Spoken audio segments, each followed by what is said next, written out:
2026 жылдын 1 мартынан баштап Россия территориясында Орус өкмөтүнүн жаңы постановлениялары же башка айтканда ошол постановленияларга чыккан өзгөрүүлөрдүн күчүнө кирип жатат. VPN сервистерге запрет боюнча дагы мыйзамдар 1 марттан баштап күчүнө кирди. Бүгүнкү видеодо мен силерге ошол эки жаңылык тууралуу айтып бермекчимин. Жана ошондой эле печать боюнча дагы өз ойлорумду жана өзүмдүн сунуштарымды айтмакчымын. Андыктан ушул видеону аягына чейин көрүңүз жана ушул видеону башка мекемедештерге жөнөтүп коюңуздар жана биздин видеого лайк басып биздин каналга подписаться болуп койгонду дагы унутпаңыздар. 1 марттан баштап өзүңүздөр экранда көрүп тургандай Орус өкмөтүнүн миграциялык мыйзамдар боюнча эрежелер боюнча кабыл алынган актылар боюнча өзгөртүүлөр күчүнө кирип, тагыраак айтканда, эми Россия территориясында, Россиянын ичинде, мисалы үчүн МВД протокол түзүп силерге нарушение кылып деп фамилияңар жазылган болсо, как нарушитель катары, анда эми Орус өкмөтү ичиндеги МВД ал данныйларды, нарушительдердин данныйларын, иностранецтердин данныйларын баарын ФСБга жөнөтүп турууга милдеттендирилди. Бул дегени, урматтуу мекемдештер, Москванын ичинде пиво ичти же арак ичти, бирөө менен мушташты деген бир негативдик жактан укук бузду деп, административный правонарушение кылып же хулиганство деп силерге протокол түзүлө турган болсо, ал данныйлар эми ФСБга кетет дагы. ФСБ кандай орган экенин мен айтпасам деле баардыгыңар билесиздер. ФСБ бул надзорный орган, айтканда Федеральная служба безопасности. Бул жалпы Россия территориясындагы коопсуздукту кароочу орган. Бул коопсуздук кароочу органдын составына погранслужба дагы, чек ара кызматы дагы кирет. Бул дегени, эгер сиздердин данныйыңар ФСБга кете турган болсо, погранслужбага кетет дагы. Погранслужба сиздерди Россия территориясына кирип келе жатканда же жанагы транспорт менен, машина менен барсаңар дагы, самолет менен барсаңар дагы, аэропорттон дагы погранслужба өзүнүн базасынан текшерип туруп, сиздерди базадан ошондой нарушитель катары көрүп кала турган болсо, сиздерди дополнительный текшерүүгө алып туруп, андан кийин кайра артка кайтарып бериши дагы мүмкүн. Ошондуктан мекемдештерге айтып кетерим, бул маанилүү өзгөртүү болуп атат. Ушул чечимдердин арасынан ушул чечимге көңүл буруп коюшуңуздарды суранам. Себеби эми ФСБ менен МВД бири менен мындай тыгыз байланышта иштеп жатат. Бул эми милдеттүү түрдө азыр күчүнө кирди 1 марттан баштап. Урматтуу мекемдештер, 1 мартта күчүнө кире турган дагы бир олуттуу мыйзамдардын бири бул VPN сервистерге байланыштуу. Эми 1 марттан баштап VPN сервистерди реклама кылгандарга, тараткандарга же өзүнчө сайт ачып VPN приложение түзгөндөргө Россия территориясында чара колдонот, жаза колдонот. Бул аракеттер эми Россия территориясында мыйзамсыз деп эсептелет. Экранда көрүп турасыздар. VPN сервистерди прям колдонуу бул телефонуңарда установка болгону эч кандай мыйзамга каршы келбейт.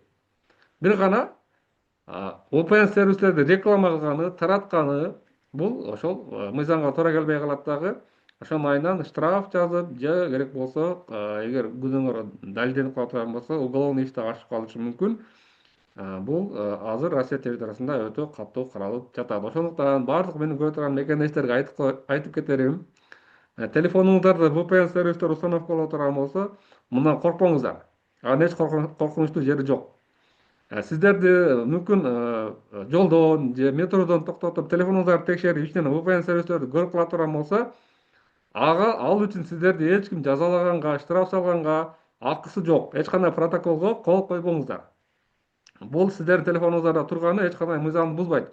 Бир гана мыйзамды буза турган нерсе бул эгер ушул VPN сервистерди сиз башка жака группаларга таратып, же өзүнчө реклама кылып, же өзүнчө сайт ачып, VPN сервистерди иштетсеңиздер, мына ошол учурда сиздер мыйзамды бузган болуп каласыздар. Ошондуктан баардык мекемдештерге айтып коюңуздар, баардык мекемдештерге таратып коюңуздар, бул мыйзам 1 марттан баштап күчүнө кирди.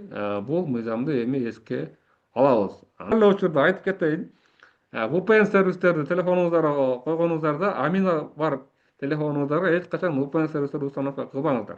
VPN үчүн отдельно бир телефон алып коюңуздар жана ал телефондун ичинде VPN, Instagram жана башка YouTube Россияда запрещен болгон сервистерди кеңири колдонуп көрө берсеңиздер болот. Анан Аминага кое турган телефонго да VPN коюп алсаңыздар эмне болот?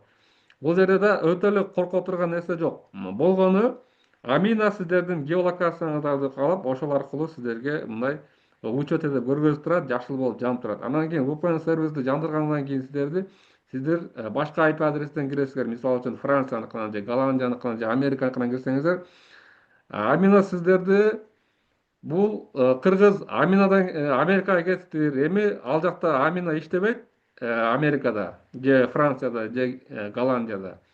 Буну эми учеттон чыгарып койсом боло берет деп туруп, ал сиздерди учеттон чыгарып коет да. Чыгарып коет дагы сиздер учеттон чыктыңар деген эмне кыласыңар. Бирок по факту сиздер Россиянын өзүндө эле турасыздар. Бул эми өзүңүздөргө эле минус, ачыкча иш. Бул учурда VPN удалить этип туруп, кайра ошо Аминаны удалить этип туруп, кайра Аминаны өткөрүп, башынан регистрация болсоңуздар, баардык маселе чечилет. Бирок ошентсе да айтып коеюн, Амина бар телефонуңуздарга VPN'ди эч качан установка кылбаңыздар. Жана ошондой эле баардык мекендештерге мен 2026-жылдын башында, 2025-жылдын аягында декабрда айтып келип аттым. Кимде ким реестрге түшүп калса, печаты жок, Кыргызстанга барып жаңы жылдан кайтып келсеңер, сиздердин жаңы печат, жаңы сурак пребывания башталып, жаңы сурак пребываниянын ичинде сиздер кеңири иштеп кете бересиздер деп. Бул лазейканы азыр сотрудники ОВМ билип калыштыр. Алар дагы ушундай кылып атат көп кыргыздар деп туруп, көпчүлүк мекендештерге Москва областында азыр эмне кылып атат? Штамп басып бербей жатышат. Эми бул учурда эмне кылсак болот деген да суроо бар. Биздин мекендештер билип коюш керек. Москва жана Москва областында аябай гана көп биздин мекендештер бар, мигранттар бар. Ал жерде проходимость жанагы өчүрүт аябай көп. Анан сотрудники чынында аябай жадашат. Анан көп учурда ушинтип биздин мекендештерди ошонун айынан дагы бизди эмне кылып атат? Печать басып бербей, кайра бир жылга запрет кылып, бизди азайтуунун чарасын көрүп атышат да. Бул учурда мен эми бул жер прям закондо жазылган эмес, бирок ушундай возможностьтор бар. Печать деген өзү Россиянын Москвада басылган болсо, Питерде же башка областтарда, Сочиде деле иштей берет казында делечи.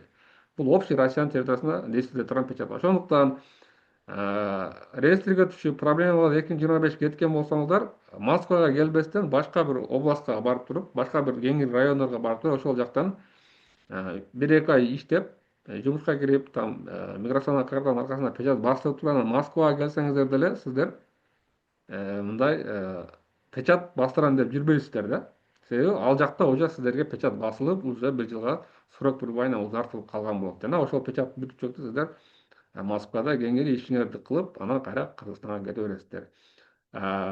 Башка областка барганыңыздарда ошол эле мыйзамдар иштейт. Мисалы үчүн биринчи трудовой договор түзүш керек, официально иштеп турган болсоңор, анда гражданин Российской Федерации физлицо менен же ИПО менен ГПХ договор түзүп алсаңыздар болот. Ошол ГПХ договордун негизинде дагы сиздер срок пребываниеңыздарды узартып, миграционный картанын аркасына штамп бастырып алсаңыздар болот. Мына ушундай бир лайфхак менен бөлүшүп кеттим. Ушул видеону башкалар менен таратып коюңуздар. Көпчүлүк мекендештер азыр ушул печать майынан кайра бир жылга запрет алып калып атат. Эми эмне дейсиз? Мен деле ошол учурда мындай боло турган нерсени айткам. Бул нерсе чынында эле боло турган нерсе. Бирок ушул эле учурда сотрудники ОВМ имеют право да сиздерди мурунку кылган нарушениеңер үчүн деле сиздерге азыр кайра чечим чыгарып, кайра запретти бир жылга басып кое бериши мүмкүн. Ошондуктан мекендештер бир жыл запрет деген көп эмес. Кыргызстанга келип, ошол эмнеңерди бүтүрүп, мына эле 2027 жылдан баштап запретке кирген мекендештер кайра Москвага, Россия территориясына кирип, андан ары өздөрүнүн кандай десем, иштерин аткарып, акчаларын иштеп, Кыргызстанга акча сала беришет. Ошону айтайын деп атайын. Бүгүн видео тарттым. Видеонун аягына чейин көргөнүңөргө рахмат. Видеого лайк басып, комментарийде өзүңүздөрдүн ой пикирлериңизди калтырыңыздар. Жана ошондой эле биздин описаниеде турган ссылка аркылуу биздин телеграмдагы каналыбызга кирип, ал жактан дагы өзүңүздөргө пайдалуу кеңештерди алсаңыздар болот. Баарыңыздарга рахмат көргөнүңүздөргө. Ошол маска чыңырсам деле, маска жоксам деле көрүп атасыздар. Баарыңыздарга рахмат. Лайк баскандар бардык экендеріңізге рахмат. Буюрса ден соолугум жакшы боло турган болсо, маскасы жок эле мурдагыдай качественный, жаркыраган немеде офисте сиздер менен видеолорду тартып, видеолорду чыгармакчыбыз.